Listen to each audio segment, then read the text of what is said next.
Assalamualaikum warahmatullahi wabarakatuh. Wilujeng enjing, urang tempang deui kalayanan informasi anu menarik sareng Abdi Sinta Sari.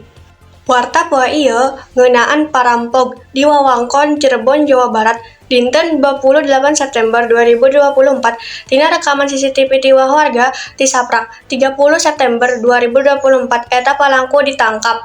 Nu informasi nu leuwih lengkapna di tempat kejadian aya tina Syakila anu ngalaporkeun informasi.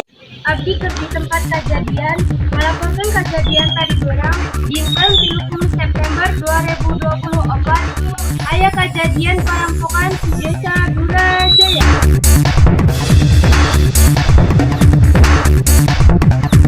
Eta pelaku ditangkap di wewengkon Cirebon, Jawa Barat.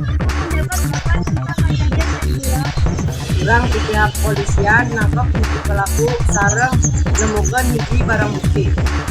Informasi ieu nandaan akhir urang ayeuna. Abdi Sinta Sari hapunten diri. Wassalamualaikum warahmatullahi wabarakatuh.